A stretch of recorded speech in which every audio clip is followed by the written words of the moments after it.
BNR gold and diamonds తరుగు తక్కువ బంగారం ఎక్కువ. ఇప్పుడు మన వైజాగ్ లో జూలై 24న గ్రాండ్ ఓపెనింగ్.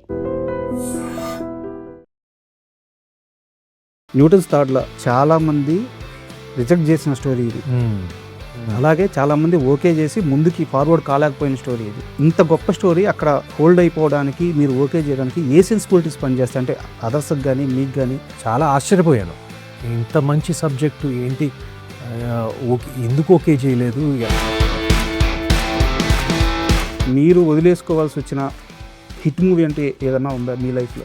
రెండు ఉన్నాయండి నాకు. నువ్వే కావాలి, ఓకే, అది డెఫినెట్గా నాకు అది ఒక బాధ ఉంది, ఒక రిగ్రెట్ ఉంది. దాని తర్వాత దేశముదురు.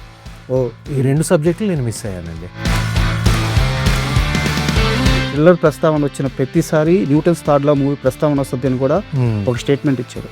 అయితే ఇది సినిమాకి బడ్డన అవుతా ఈ ఓవర్ ప్రమోషన్. ఎగ్జాంపుల్గా చెప్తున్నాను, ఎవరిని కించపరచాలనో ఇంత ఉద్దేశం కాదు. సినిమా రిలీజ్ కాకముందే కల్తు బొమ్మని చెప్పడం, ఈ మధ్యకాలంలో ఇలాంటి స్టేట్మెంట్స్ ఎక్కువైపోయినాయి. అందరు పర్సనాలిటీస్ నాలాగా ఉంటారు, మీలాగా ఉంటారు. కొంతమంది కొంచెం చెప్పేస్తారు వాళ్ళు, ఎందుకంటే వాళ్ళు తన కష్టం ఇన్ని సంవత్సరాలు ఈ స్క్రిప్ట్ పట్టుకుని ఆఫీస్ చుట్టూ తిరిగాడు. ఆ కాన్ఫిడెన్స్ ఉండటంలో నష్టం లేదండి. మీరు ఏమీ ఆశించకుండా ఎప్పుడో ఒక మంచి పని చేస్తే ఆ మంచి పని తిరిగి మీకు మంచి చేసిన సందర్భం ఏమన్నా ఉందా? నమ్మితేనే ఈ దేశం ప్రపంచం అంతా ఇంకా బెటర్గా ఉంటుంది. మంచి చేస్తే మనకి మంచి జరుగుతుంది, చెడు చేస్తే మనకు చెడు తిరిగి మన్నే కొడుతుందనే అది ఒక చాలా మంచి ఆలోచన. పోర్షన్ ఆఫ్ మూవీ జరిగిన తర్వాత ఆ కాన్ఫ్లిక్ట్ పాయింట్ ఒకటి ఉంటుంది. దాన్ని చాలా బలంగా మనం ప్రజెంట్ చేయగలిగితేనే ఆ మ్యాజిక్ వర్కౌట్ అవుద్ది. సో న్యూటన్స్ థర్డ్లో ఆ మ్యాజిక్ వర్కౌట్ అయిందా? నేను నమ్ముతున్నానండి సార్. చూసిన వాళ్ళు కూడా, నేనే కాదు, ఎందుకంటే వీ హ్యాడ్ ఈటీవీ ఒక కార్పొరేట్ స్ట్రక్చర్లో ఫోకస్ గ్రూప్స్కి ఒక 5-6 ఫోకస్ గ్రూప్స్కి షోలు వేయటం జరిగింది. Hi, welcome to my show. Suman sir నమస్తే. నమస్తే అండి సార్. యాక్చువల్గా మిమ్మల్ని కలవాలని చాలా సంవత్సరాలు కనుగుతున్నాను, బట్ ఫైనల్గా న్యూటన్స్ థర్డ్లో మూవీ ప్రమోషన్స్లో ఇలా కలవడం చాలా హ్యాపీగా ఉంది. అయితే ముందుగా మీకు కంగ్రాట్స్ సార్. అనగనగా అవార్డు రావడం, సో బెస్ట్ మూవీకి ఒక అవార్డు రావడం అనేది ఎప్పుడు మంచి విషయం. మీరు ముంబైలో అవార్డు తీసుకోవడం జరిగింది. థ్యాంక్ యూ అండి. సో ముందుగా దానికి కంగ్రాట్స్. Thank you. అయితే ఇంకో థ్యాంక్స్ కూడా చెప్పాలి సార్ మీకు. 2003 సత్యం సినిమా రిలీజ్ అయింది. ఒక 13 సంవత్సరాల కుర్రోడు, అంటే బాడీలో చేంజెస్ వస్తున్నాయి, క్యారెక్టరైజేషన్ బిల్డ్ అవ్వాల, అంటే ఆ వయసు అవ్వదు, బట్ అయ్యే సమయం. ఆ సత్యం సినిమా చూసిన తర్వాత అందులో హీరో క్యారెక్టర్ చూసి, ఓకే, ఒక మనిషి తోటి పక్క మనుషులతో ఇలా లాయల్గా ఉండొచ్చా, ఒక క్రియేటివ్ మైండ్ సెట్తో ఇలా బతకొచ్చా, అతని ప్రపంచం ఇంత అందంగా ఉంటుందా, ఇలా లైఫ్ లాంగ్ బతికితే ఎంత బాగుంటుంది. సో ఆ క్షణం నా క్యారెక్టరైజేషన్ని డిసైడ్ చేసిన క్యారెక్టర్ మీ సినిమా, మీ క్యారెక్టర్. సో నాకు తెలిసి నేను మీ గురించి ఆలోచించిన రోజు ఉండదు. అందుకే నేను స్టార్టింగ్లో చెప్పాను, చాలా రోజులుగా కలవాలనుకుంటున్నాను, కుదరలేదు, ఈరోజు వచ్చిందని చెప్పేసి. Really thank you sir. Thank you అండి, వెరీ స్వీట్. థ్యాంక్ యూ అండి. అయితే నేను సినిమా విషయంలోకి వెళ్తున్నాను. న్యూటన్స్ థర్డ్లో నేను ఫస్ట్ టీజర్ వదిలినప్పుడు ఒక షార్ట్ గమనించాను. ఆ ర్యాక్లో బుక్స్ అన్నీ ఉంటాయి, దాంట్లో వచ్చేసి డబుల్ మర్డర్ కేసు అని చెప్పి పెట్టిన తర్వాత ధూల్పేట్ మాప్ కిల్లింగ్స్, దాని తర్వాత వరంగల్ హానర్ కిల్లింగ్, ఇలా కొన్ని బుక్స్ పెట్టారు. నాకు ఆ షాట్లోనే సినిమా ఏందో అర్థమైపోయింది.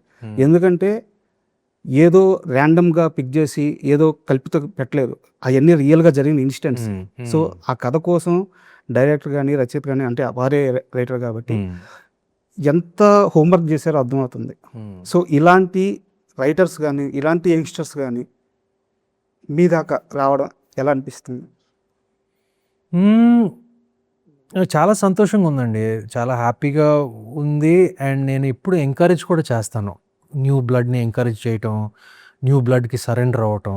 సో ఫ్రాంక్గా చెప్పాలంటే ఈ సినిమాలో జగపతి బాబు గారు, శ్రీనివాస్ అవసరాల్ గారు తప్ప I was probably the most, Jagapathi Babu గారు తప్ప నేను I was the most senior. So like the directors young very young, ఇంత మెచ్యూర్, ఇంత కాన్ఫిడెంట్, ఇంత ప్రిసైజ్ స్క్రిప్ట్ తయారు చేశారంటే నేను నమ్మలేదు అసలు. అండ్ బేసిక్గా తను ఈ స్క్రిప్టు పవన్ సదినేని డైరెక్టర్ నాకు రికమెండ్ చేశాడు. So I'm thankful to him for that. And అతని రికమెండేషన్తో రాజేష్ నాకు ఇంటికి వచ్చి నాకు స్క్రిప్ట్ చెప్పడం జరిగింది. అండ్ నాకు అసలు ఏమీ ఎక్స్పెక్టేషన్ లేదు.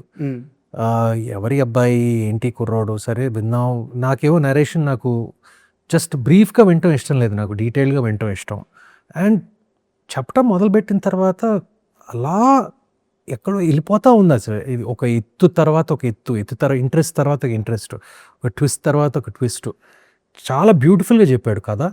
అండ్ ఆ ఫస్ట్ నేరేషన్లోనే ఓకే చేసిన స్క్రిప్ట్ ఇది. అది చాలా రేర్గా జరుగుతుంది. అండ్ ఎస్పెషలీ ఒక కొత్త డైరెక్టర్. అవును, నాకు అది జరిగింది బేసిక్గా లాస్ట్ 10 yearsలో, ఓన్లీ లాస్ట్ 10-11 yearsలో మళ్ళీ రావాకి జరిగింది అండ్ ఈ న్యూటన్స్కి జరిగింది. ఓకే, ఫస్ట్ నేరేషన్లోనే ఓకే చేసిన సబ్జెక్ట్.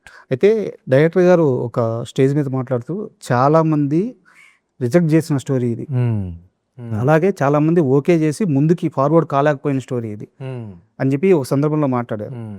ఇంత గొప్ప స్టోరీ అక్కడ హోల్డ్ అయిపోవడానికి, మీరు ఓకే చేయడానికి ఏ సెన్సిబిలిటీస్ పనిచేస్తాయి? అంటే అదర్స్కి కానీ మీకు కానీ ఒక సెన్సిబిలిటీ ఉండాలి కదా ఆ కథను జడ్జ్ చేయడానికి. ఎక్కడ మిస్ అవుతుంది అది? అంటే చాలా కథలు ఇలాగే మిస్ అయిపోతున్నాయి ఇండస్ట్రీలో. మేకర్స్కి ఆ కథను జడ్జిమెంట్ సెన్సిబిలిటీ ఎలా ఉంటుంది అనేది నాకు అర్థం కావట్లేదు. నాకు నిజంగా ఆశ్చర్యం వేసిందండి. ఎందుకంటే నాకు అది ఆ ఫంక్షన్లోనే తెలిసింది రాజేష్ ద్వారా. ఈ కథ చాలా చోట్లకి వెళ్ళింది, ఆఫీస్లో ఓపెన్ చేశారు కానీ మళ్ళీ క్లోజ్ చేశారు. ఇది నాకు ఈ విషయం నాకు తెలియలేదు. అండ్ ఆనెస్ట్గా నేను చాలా ఆశ్చర్యపోయాను. ఇంత మంచి సబ్జెక్టు ఏంటి, ఓకే ఎందుకు ఓకే చేయలేదు? ఎందుకంటే ఇది బడ్జెట్లో తీయగల, అంటే మేము బాగా స్పెండ్ చేసాము సినిమా మీద, బట్ బడ్జెట్లో కూడా తీయొచ్చు ఈ సినిమా. అండ్ ఈవెన్ ఈ సబ్జెక్ట్కి ఏంటంటే there is no clear hero. The clear hero is actually the screen play. So అంత బాగుంటుంది స్క్రీన్ ప్లే. ఎందుకు ఓకే అవ్వలేదు అని నా అభిప్రాయం. నేను చాలా సర్ప్రైజ్ అయ్యాను. నేను అప్పుడప్పుడు జరుగుతాయండి, అప్పుడప్పుడు నాకు తెలిసి ఇది ఒక్కటే కాదు, చాలా సబ్జెక్టులు చాలా దగ్గరికి వెళ్ళి చాలామంది నో అన్న సబ్జెక్ట్. అర్జున్ రెడ్డి లాంటి గొప్ప సబ్జెక్ట్కే అది జరిగింది. అది పెళ్లి చూపులకి జరిగింది. సో జరుగుతాయండి అప్పుడప్పుడు కొన్ని సబ్జెక్టులకి ఇటెళ్ళి అటెళ్ళి. మీ లైఫ్లో మీరు ఇలా వదులుకున్న, అంటే వేరే కారణాల వల్ల కావచ్చు, ఏ కారణాల వల్ల కావచ్చు, మీరు వదిలేసుకోవాల్సి వచ్చిన హిట్ మూవీ అంటే ఏదన్నా ఉందా మీ లైఫ్లో? రెండు ఉన్నాయండి నాకు. అంటే నా దగ్గరకు వచ్చిన సబ్జెక్టు, నేను వద్దనుకున్న సబ్జెక్టు రెండు ఉన్నాయి. చాలామంది వేరేగా అనుకుంటారు కానీ రెండు సబ్జెక్టులు ఏంటంటే నువ్వే కావాలి. ఓకే, అది డెఫినెట్గా నాకు అది ఒక బాధ ఉంది, ఒక రిగ్రెట్ ఉంది, అది ఎందుకు ఓకే చేయలేదని. కానీ దానికి కారణం కూడా ఉంది. ఎందుకంటే అప్పుడు ఆ టైంలో నేను 2 సినిమాలకి ప్యారల్గా పనిచేస్తున్నాను. ఇది యువకుడు, పెళ్లి సంబంధం. సో ఆ డేట్స్ మూలంగా అది ఓకే చేయలేకపోయాను. కానీ ఆ బాధ ఇంకా మిగిలిపోయింది, నువ్వే కావాలి. బట్ దాని తర్వాత స్రవంతి రవికిషోర్ గారే నాకు గౌరీ ఇచ్చారు. So it's okay. But I still ఆ క్లాస్మేట్ నువ్వే కావాలి ఎలా మిస్ అయిందని నాకు చిన్న బాధ ఉంది. దాని తర్వాత దేశముదురు, ఈ 2 సబ్జెక్టులు నేను మిస్ అయ్యానండి. బట్ దేశముదురు బహుశా నేను చేసుంటే అది ఆడేది కాదు. అది ఓన్లీ అది అల్లు అర్జున్ చేస్తేనే ఆడేది. అది అంటే పురి గారు వచ్చి మీకు నరేషన్ ఇచ్చారంటే. So okay. అండ్ అయితే నేను ఒక సీరియస్ క్వశ్చన్ అడగాలి సార్. న్యూటన్స్ థర్డ్ లాకి సంబంధించి జానన్ని రీడిఫైన్ చేయగల సినిమా అని చెప్పేసి ఒక స్టేట్మెంట్ ఇచ్చారు. అలాగే థ్రిల్లర్ ప్రస్తావన వచ్చిన ప్రతిసారి న్యూటన్స్ థర్డ్ లా మూవీ ప్రస్తావన వస్తుంది అని కూడా ఒక స్టేట్మెంట్ ఇచ్చాడు. అయితే ఇది సినిమాకి బడ్డన అవదా ఈ ఓవర్ ప్రమోషన్? అంటే సినిమాలో సబ్జెక్ట్ ఉండొచ్చు, చాలా ప్రామిసింగ్గా ఉంది టీజర్ కూడా, బట్ ఈ రేంజ్ స్టేట్మెంట్స్ సినిమాకి బడ్డనవా? అంటే నేను ఎవరిని ఎగ్జాంపుల్ చెప్తున్నాను, ఎవరిని కించపరచాలనో ఇంత ఉద్దేశం కాదు. సినిమా రిలీజ్ కాకముందే కల్టు బొమ్మ అని చెప్పడం, ఈ మధ్యకాలంలో ఇలాంటి స్టేట్మెంట్స్ ఎక్కువైపోయినాయి. సో దీన్ని మొయ్యాల్సిన అవసరం ఉంటుంది కదా, కథ మీద సినిమా మీద ఇంకొంచెం భారం వేసినట్టే కదా. ఇలాంటి స్టేట్మెంట్స్ విషయంలో మీ స్టాండ్ ఎలా ఉంటుంది అని తెలుసుకోవాలని. నేను కొంచెం ఎప్పుడు మోడరేట్గానే చెప్పే రకం నేను. But director is very confident. నేను కూడా సినిమా పట్ల నాకు చాలా కాన్ఫిడెన్స్ ఉందండి.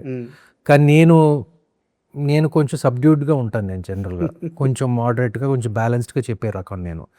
బట్ మా Rajesh he's very confident about the film, very confident. If he feels that way, అందరు పర్సనాలిటీస్ నాలాగా ఉంటారు, మీలాగా ఉంటారు. కొంతమంది కొంచెం చెప్పేస్తారు ఎందుకంటే వాళ్ళు తన కష్టం ఇన్ని సంవత్సరాలు ఈ స్క్రిప్ట్ పట్టుకుని ఆఫీస్ చుట్టూ తిరిగాడు. ఆ కాన్ఫిడెన్స్ ఉండటంలో నష్టం లేదండి. Sir and I also feel that confidence, కానీ నేను తను చెప్పినట్టు నేను ఎక్స్ప్రెస్ చేయలేను. బట్ నేను జనరల్గా కొంచెం ఎక్స్ప్రెషన్లోనే కొంచెం తక్కువ. నేను ఓన్లీ నాకు షూటింగ్ టైంలోనే ఎక్స్ప్రెసివ్గా ఉంటాను, లేకపోతే ఈ ప్రమోషన్స్ టైంలో ఎక్స్ప్రెసివ్గా ఉంటాను. లేకపోతే సహజంగా నేను చాలా చాలా బ్యాలెన్స్డ్గా చాలా కామ్గా ఉండే రకం నేను. బట్ ఐ సపోర్ట్ హిమ్ అండి, like if he feels that way, all power to him, అంతే. సూపర్. అయితే నాకు ఇంకా బాగా నచ్చింది ఏంటంటే కర్మ సిద్ధాంతాన్ని న్యూటన్స్ థాట్లని కలిపి ఒక టైటిల్ పెట్టాలన్న ఆలోచన అసలు చాలా బ్యూటీగా ఉంది. ఈ థాట్ ఎలా వచ్చింది, ఎవరికి వచ్చింది? తను రాజేష్కేనండి, డైరెక్టర్కే. సార్ ఎందుకంటే తను ఆలోచించి అంత యంగ్ ఏజ్లో ఆలోచించి కూర్చుని అల్లిన కథ ఇది. అండ్ తనకి ప్రతి కోణం తెలుసు, ప్రతి డీటెయిలింగ్ తెలుసు ఇదంతా.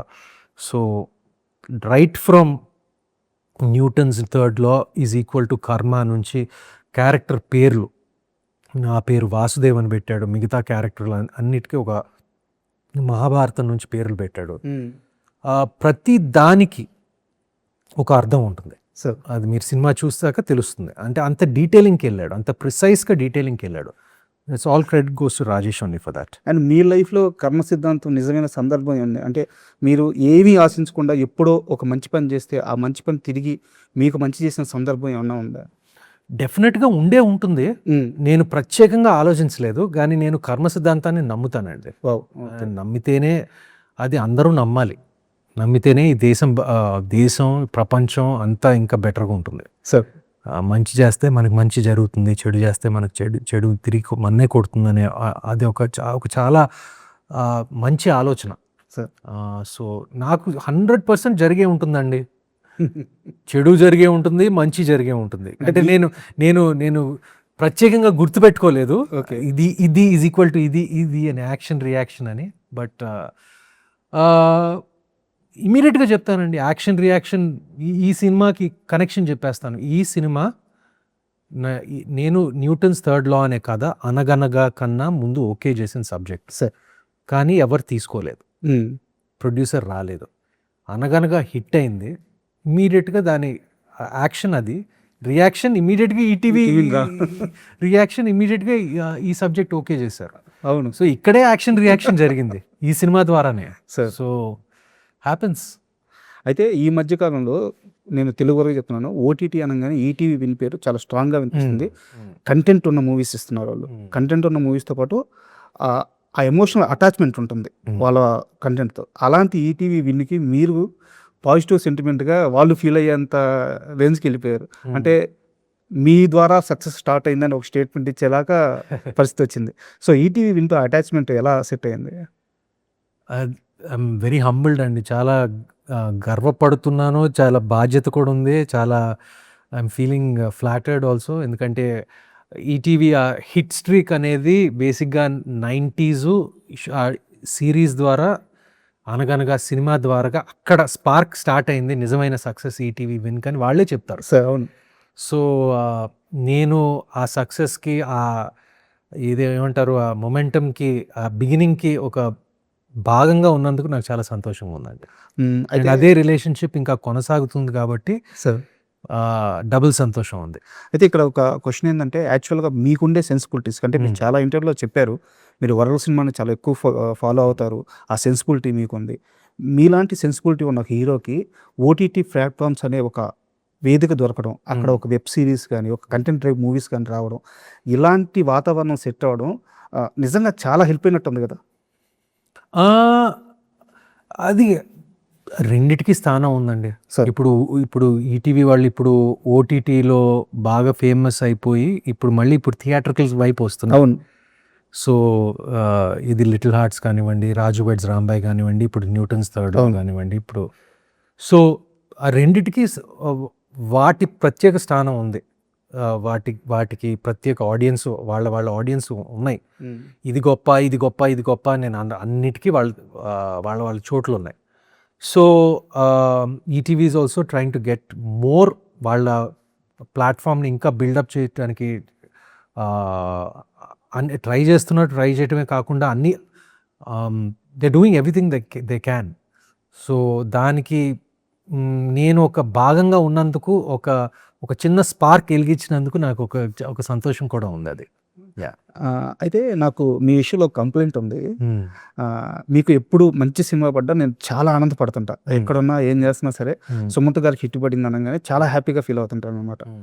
అయితే మళ్ళీ రావా విషయంలో కానీ అనగనగా కానీ మళ్ళీ రావా రిలీజ్ అయినప్పుడు ఆ సినిమా మంచి నెంబర్స్ మేక్ చేసింది. అండ్ మోర్ ఓవర్ ఇంకోటి అన్నిటికీ మించి ఏంటంటే చాలా గౌరవం తీసుకొచ్చింది.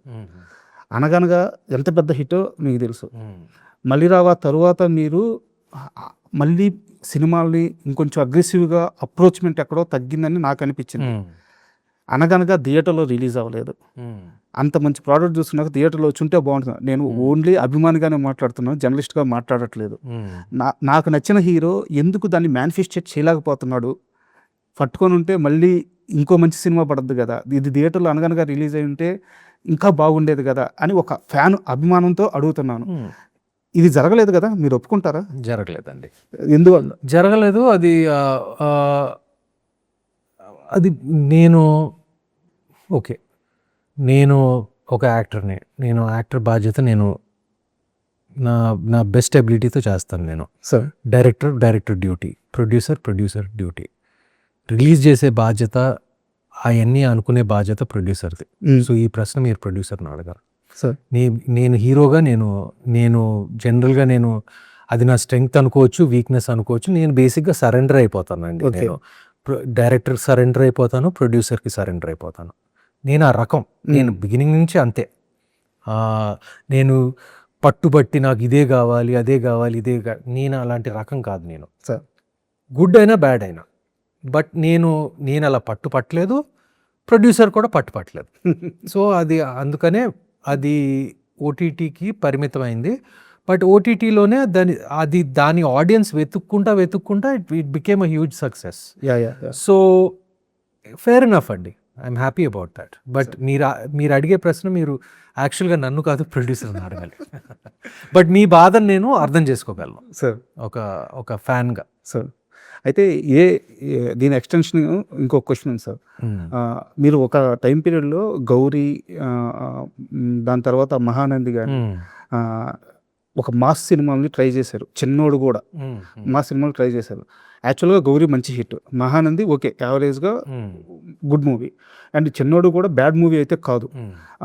బట్ ఆల్ ఆఫ్ సడన్గా మళ్ళీ క్లాస్ మూవీస్ అవి బిగ్గెస్ట్ హిట్స్ వచ్చినాయి మళ్ళీ. సో మాస్ వైపు నేను ఇంకొంచెం వెళ్ళుంటే బాగుండేదని ఏమన్నా అనిపించిందా, లేదంటే ఎందుకు అది సరైన దారిలో వెళ్ళలేకపోయింది మీ రేంజ్ కదా? నాకు అవకాశాలు రాలేదండి. నాకు అలాంటి అవకాశం వస్తే, నాకు గౌరీ లాంటి అవకాశం వచ్చుంటే సార్ నేను డెఫినెట్గా ఓకే చేసేవాడిని. నాకు ఎందుకో నాకు నచ్చిన యాక్షన్ సినిమాలు, నచ్చిన మాస్ సినిమాలు నాకు దాని తర్వాత నాకు రాలేదు. సార్ చాలా వచ్చినాయి, కానీ అది నాకు కథ నచ్చలేదు, ఏదో మీడియాకర్గా ఉందని అనిపించి నేను ఓకే చేయలేదు. ప్యారలల్గా నాకు క్లాస్ సినిమాలు నాకు బాగా నచ్చినాయి ఇది సబ్జెక్ట్లో, అదే టైంలో, అదే క్రమంలో. సో నేను ఇటువైపు వెళ్ళిపోయాను. మాస్ సినిమాలేమో నాకు, యాక్షన్ సినిమాలు నాకు మంచి అవకాశాలు రావటం, నాకు వీటి బదులు నాకు గోదావరిలో వచ్చినాయి, గోల్కొండ హై స్కూల్లో వచ్చినాయి. నాకు గౌరీలు రాలేదు. మళ్ళీ గౌరీలు వస్తే నేను ఎందుకు ఒప్పుకోనండి, నేను తీసుకుంటాను. బట్ ఈ కమర్షియల్ ఎలిమెంట్స్, ఫర్ ఎగ్జాంపుల్ ఇప్పుడు యాక్షన్ ఎలిమెంట్స్, ఇప్పుడు నా నెక్స్ట్ సినిమాలో మహేంద్రగిరి వారాహిలో ఖచ్చితంగా యాక్షన్ బ్లాక్స్ ఉన్నాయి, ఒక కమర్షియల్ బ్లాక్స్ ఉన్నాయి, అవన్నీ ఉన్నాయి. సో అది ఓకే చేశాను. అది కూడా సెప్టెంబర్లో రిలీజ్ అవబోతుంది. అది మంచి సక్సెస్ అవుతుందని మేము కూడా ఆశిస్తున్నాం. అయితే ఇక్కడ నాకు చిన్న డౌట్, మీరు యాక్టింగ్ విషయంలో అంటే చాలా ఇన్స్టిట్యూట్కి వెళ్ళి ట్రైన్ అవ్వడం ఇలాంటి ప్రొసీజర్ జరగలేదు కదా? ఎందుకు అడుగుతున్నానంటే, యాక్చువల్గా ఒక మాస్ సబ్జెక్ట్స్ తీసుకొని అక్కడ హిట్స్ పడి తర్వాత వెంటనే ఒక క్లాస్ జానర్కి మారిపోయి అక్కడ హై లెవెల్ యాక్టింగ్ ఇవ్వడం అందరు హీరోలకి సాధ్యం అవ్వలేదు ఇప్పటిదాకా, అయ్యే పని కూడా కాదు. బట్ సుమంత్ కెరీర్లోనే ఆ మ్యాజిక్ జరిగింది. సో ఎలా బ్యాలెన్స్ చేశారు ఆ పీరియడ్ మీరు యాక్టింగ్ పరంగా? అంటే ఉన్న అవకాశాల్లో మంచి నేను సెలెక్ట్ చేసుకున్నాను. Okay, selection okay. ఆ క్యారెక్టర్లోకి ఇప్పుడు ఉదాహరణకు గోదావరి సినిమా చూస్తుంటే అసలు గోదావరి చాలా ఈజీగా వచ్చింది. అది యాక్టింగ్ లాగా ఉండదు, అసలు ఉండదు. నాకు అలాంటి క్యారెక్టర్ ప్లే చేయడం చాలా ఈజీ నాకు. ఓకే, ఇన్ఫాక్ట్ మాస్ క్యారెక్టరే వాటికి మనం ఇంకొంచెం కష్టపడాలి. నేను అంటే డాన్సులు రిహర్స్ చేయాలి, ఫైట్లు రిహర్స్ చేయాలి, లైక్ ఫిజికల్గా కొంచెం అవన్నీ తెలుగు బాగా మాట్లాడతాను, మాస్ డైలాగ్ బాగా చెప్పగలను ఇవన్నీ. బట్ ఒక ఫిజికల్ స్ట్రెయిన్ అనేది ఉంటుంది, ఒక ఫిజికల్ ప్రిపరేషన్ ఉంటుంది. సో నాకు నాకు మంచి అవకాశాలు రాలేదు ఆ టైంలో. But Godavari Golconda high school లాంటి సినిమాలు, ఎందుకో అనగనగా లాంటి సినిమాలు నేను ఈజీ అన్నో. బట్ నాకు ఇలా ఉంటాయి సార్ అవి మీ యాక్టింగ్ అసలు. నేను అలా చెప్పనండి, కానీ అలా అవ్వదు, మనం అనుకుంటాం అవుతుందని. బట్ నాకు సహజంగానే జరుగుతుంది, మనకు చూడడానికి అలా అనిపిస్తుంటుంది సహజంగానే జరుగుతుంది సార్. నాకు నేను ప్రిపేర్ అయి అనగనగా గురించి అవును. For example came quite easily అండి to me, not a problem. మీరు యాక్చువల్గా emotional person? I'm not a very emotional person అండి. I'm actually very less emotions. Okay. చాలా కొంచెం కామ్గానే బ్యాలెన్స్డ్గా ఉండే రకం నేను. Not a very emotional person. But ఇప్పుడు మనం మాట్లాడుకున్న అన్ని సినిమాల్లో ఎమోషనల్స్ని అంటే చాలా ఈజీగా పండిస్తూ మీకు అర్థమవుతుంది కదా, సత్యం కానీ, అర్థమవుతుంది. గోదావరి కానీ, సినిమాలు అండి, అదంతా యాక్టింగ్ అది. అందుకే మమ్మల్ని యాక్టర్స్ అంటారు కదా, మేధావులు. యాక్టర్ అంతా acting. But in real life I'm not a very emotional person. Yeah. And Newton's third law విషయానికి వస్తే, ఇప్పుడు మీకు జగపతి బాబు గారితో కాంబినేషన్ సీన్స్ ఉంటాయా? ఉంటాయండి, ఉంటాయి. ఇది నా ఫస్ట్ టైం నేను జగపతి బాబు గారితో చేయటం చాలా సంతోషంగా ఉంది. నేను ముద్దుగా ఆయన చౌమామ అని పిలుస్తాను, చౌదరి, చౌ మామ. అంటే తన పెట్ నేమ్ చౌదరి ఇంట్లో. సో నేను చిన్నప్పటి నుంచి పరిచయం. ఎందుకంటే ఆయన నాన్నగారు, తాతగారు, రాజేంద్ర ప్రసాద్ గారు తాతగారికి చాలా ఎన్నో సంవత్సరాల నుంచి అనుబంధం, ప్రొడ్యూసర్ యాక్టర్ అనుబంధం ఉంది కాబట్టి నాకు చిన్నప్పటి నుంచి తెలుసు వాళ్ళ ఫ్యామిలీ. నేను ముద్దుగా చౌమామ అని పిలుస్తాను. ఫస్ట్ టైం నేను జగపతి బాబు గారితో యాక్ట్ చేయడం ఈ సినిమాలో చాలా సంతోషంగా అనిపించింది సార్. అయితే థ్రిల్లర్ అనగానే మామూలుగా ఒక పోర్షన్ ఆఫ్ మూవీ జరిగిన తర్వాత ఆ కాన్ఫ్లిక్ట్ పాయింట్ ఒకటి ఉంటుంది, దాన్ని చాలా బలంగా మనం ప్రజెంట్ చేయగలిగితేనే ఆ మ్యాజిక్ వర్కౌట్ అవుద్ది. సో న్యూటన్స్ థర్డ్ లాలో ఆ మ్యాజిక్ వర్కౌట్ అయిందా? బలంగా నమ్ముతున్నారా? నేను నమ్ముతున్నానండి సార్. చూసిన వాళ్ళు కూడా, నేనే కాదు, ఎందుకంటే వీ హ్యాడ్ ఈటీవీ ఒక కార్పొరేట్ స్ట్రక్చర్లో ఒక ఫోకస్ గ్రూప్స్కి, ఒక 5-6 ఫోకస్ గ్రూప్స్కి షోలు వేయటం జరిగింది. మామూలు సినిమా వ్యూవర్స్కి, రెగ్యులర్ ఆడియన్స్కి, వాళ్ళందరికీ అసలు by the time the film was over అందరూ చప్పట్లు కొడతా ఉన్నారు. అసలు these are normal people, they are not. So the feedback has been very good so far. And regular audience కూడా చూసినప్పుడు థియేటర్లో తప్పకుండా వాళ్ళు ఈ ఫోకస్ గ్రూప్స్ ఎంజాయ్ చేసినంత వాళ్ళు ఎంత సాటిస్ఫై అయ్యారో, వాళ్ళు రెగ్యులర్ ఆడియన్స్ కూడా అంతే సాటిస్ఫై అవుతారని మా నమ్మకం. లెనిన్ మూవీ చూసారా మీరు? అఫ్ కోర్స్ అండి, చూశారు. బాగా నచ్చింది. అంటే నాకు లెనిన్ మూవీ మొత్తం ప్రాసెస్లో నాకు బాగా నచ్చింది ఏంటంటే, అఖిల్ గారి కష్టం స్క్రీన్ మీద ఖచ్చితంగా కనిపిస్తుంది. బట్ నాగార్జున గారు ఆ సినిమా మీద కూర్చున్న విధానం, అంటే నేను ఇందాక మనం మాట్లాడుకున్నట్టు, సో ఒక మనిషి బలంగా ఒక దాని మీద కూర్చుంటే ఎలాంటి అవుట్పుట్ వస్తుంది అని చెప్పేసి.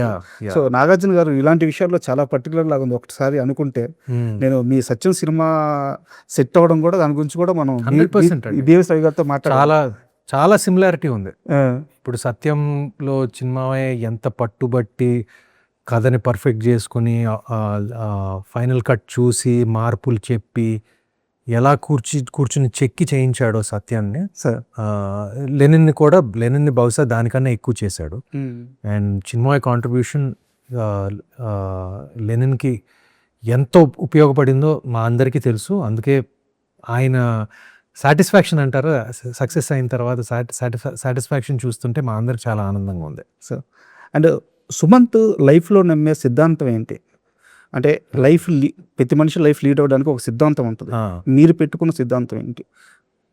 కొంతమంది సింప్లిసిటీయే సిద్ధాంతం అంటారు. Simplicity is one of them. నేను సింప్లిసిటీని నమ్ముతాను ఎప్పుడు.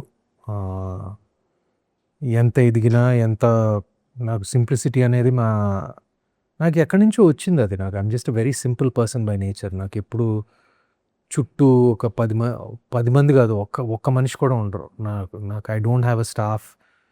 నా అంట్రాజ్ ఏంటంటే నా బ్యాక్ ప్యాక్. నా back pack is my assistant. Back pack. So I'm simple that way. And also నా సిద్ధాంతం ఏంటంటే ఐఎమ్ అటాచ్డ్ బట్ డిటాచ్డ్ అండి. అది తెలుగులో ఎలా చెప్పాలో అర్థం కాదు. డిటాచ్మెంట్ అనేది ఇప్పుడు తెలుగులో అంటే నాకు ఒక బంధం ఉంది, కానీ దాని దగ్గర నుంచి కొంచెం కాస్త కోస్త ఒక చిన్న డిస్టెన్స్ కూడా పెట్టుకుంటాను నేను. వృత్తి అయినా పర్సనల్ విషయాలైనా ఏదైనా కొంచెం నేను అటాచ్డ్ యట్ డిటాచ్డ్గా ఉంటాను కొంచెం. అలా ఉండడం వల్ల లాభం ఏంటంటే ఏ సిచ్యువేషన్ అయినా హ్యాండిల్ చేయొచ్చు. బహుశా సార్ తెలియదేమో నాకు, బట్ నేను అది ఆటోమేటిక్గా నేను నా పర్సనాలిటీలోనే ఉంది అది. And I'm pretty calm by nature, కొంచెం ఇంట్రోవర్టెడ్. So that's my story. Sir అయితే నాకు సీతారామం మూవీ చూసిన తర్వాత అండ్ సార్ మూవీ కూడా, ఈ 2 సినిమాలు చూసిన తర్వాత యాక్చువల్గా మీరు ఇంకా అలాంటి క్యారెక్టర్స్, మేబీ మంచి క్యారెక్టర్స్, ఇంకా నెంబర్ ఆఫ్ క్యారెక్టర్స్ వస్తాయి, నెంబర్ ఆఫ్ మూవీస్ వస్తాయి, స్పీడ్ అవుతాయి అనుకున్నాను. బట్ అలా జరగలేదు. అయితే అది మీరు తీసుకున్న డెసిషన్ రాలేదా? నేను అనుకున్నానండి ఎక్కువ సపోర్టింగ్ రోల్స్ వస్తాయని అనుకున్నాను. నాకు నచ్చిన సపోర్టింగ్ రోల్స్ అంటే నేను సపోర్టింగ్ రోల్స్ చేయడానికి ఓకే, విలన్స్ రోల్ చేయడానికి బాగా ఇంట్రెస్ట్ ఉంది. కానీ ఏది ఒక మంచి క్యారెక్టర్ ఓరియంటెడ్ విలన్ రోల్ అది, కానీ నాకు అవకాశాలు నాకు నిజంగా రాలేదు. ఆ సినిమాలు వచ్చిన తర్వాత నాకు ఇంకా హీరో రోల్సే వస్తానే ఉన్నాయి. నాకు అలాంటి సపోర్టింగ్ రోల్స్ ఎక్కువ నాకు నచ్చినవి రాలేదండి నాకు. అందుకే వీటితోనే కంటిన్యూ అయిపోయింది. బట్ మన సినిమా లాజిక్ ప్రకారం కర్మ వేరే స్క్రిప్ట్ రాస్తున్నట్టుంది. Maybe karma just wants to see me as a hero. Yeah no, but I'd like to do that అండి. నేను ఒక హీరో పాత్రలు వేస్తూ, ప్యారలల్గా ఒక విలన్ పాత్ర వేస్తూ, ప్యారలల్గా ఒక మంచి సపోర్టింగ్ రోల్ వేస్తూ, ఇవన్నీ కవర్ చేయాలని ఉంది నాకు. నా కోరిక అది. బట్ ప్రస్తుతం మాత్రం ఓన్లీ హీరోగానే వెళ్తున్నాను ఇంకా.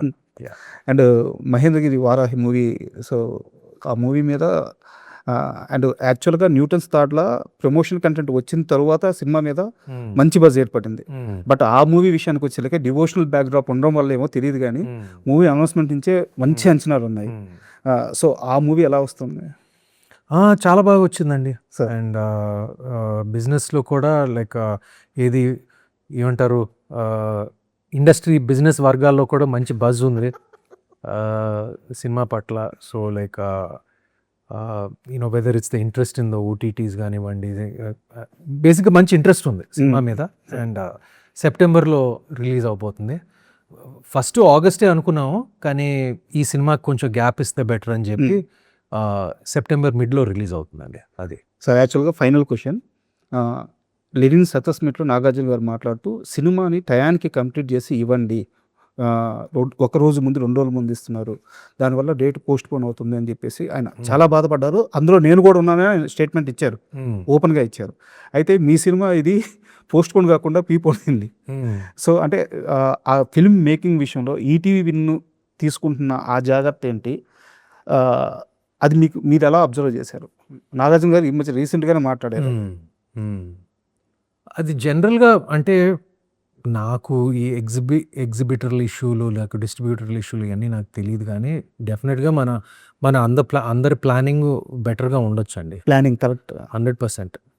ఆడిసీ లాంటి పెద్ద ప్రపంచాన్ని షేక్ చేసే సినిమా 91 డేస్లో షూటింగ్ చేశారంటే అది నేను నమ్మలేకపోయాను నేను. డెఫినెట్గా మన ప్లానింగ్ కొంచెం బెటర్గా ఉండాలి. And what he said there is truth in it అండి. అండ్ ముందు నుంచి మనం రిలీజ్ డేట్ అనుకుని బ్యాక్వర్డ్స్ ప్రిపేర్ అయితే ఎస్పెషలీ పెద్ద సినిమాలకి మరీ మంచిది. అండ్ ఇండస్ట్రీ ఇట్లా అంటే మనం అందరూ కోరుకుంటాం సోలో రిలీజ్ కావాలి, ఒక మంచి రిలీజ్ కావాలి ఇది అని. But we're all trying our best but డెఫినెట్గా మన ఇండస్ట్రీలో కొంచెం డిసిప్లిన్, కొంచెం ఈ రిలీజ్ డేట్ల పట్ల కొంచెం డిసిప్లిన్ పెంచవచ్చు 100%. Sir thank you very much sir. So ఫైనల్గా July 31 మూవీ రిలీజ్ న్యూటన్స్ థాట్లా ఆల్ ద బెస్ట్. అండ్ ముఖ్యంగా నేను చెప్పేది అంటే కంటెంట్ చాలా బాగుంది, ప్రమోషన్ కంటెంట్. సక్సెస్ అయిన తర్వాత మీరు నాకు మీ ఫ్యాన్ కాబట్టి నాకు పర్సనల్ ఇంటర్వ్యూ ఒకటి ఇవ్వాలి. తప్పకుండా. థ్యాంక్ యూ అండి. Thank you. And for more videos, Please subscribe to iDream channel. Subscribe to iDream Media. Please subscribe to iDream. Please subscribe to iDream. Please subscribe iDream. And please subscribe to iDream. For more videos, subscribe to iDream. please like, share and subscribe to the channel. Congratulations, iDream. Subscribe to iDream. Subscribe to iDream. So subscribe to iDream Media. iDream ki iDream team andarki huge congratulations. Please subscribe iDream Media. Please subscribe to iDream. Subscribe iDream. Please subscribe to iDream. I dream అంటే నా కళల ఛానల్ను subscribe చేసుకున్న నోరు తిరుగుతలేదు. మీరైతే గంట గుర్తు కొట్టండి. For more such videos, please subscribe to iDream. Subscribe to iDream. Please subscribe to iDream. Please subscribe iDream Media. Please do subscribe to iDream. Please subscribe to iDream Media. For best entertainment and information, please subscribe iDream. And don't forget to subscribe to iDream.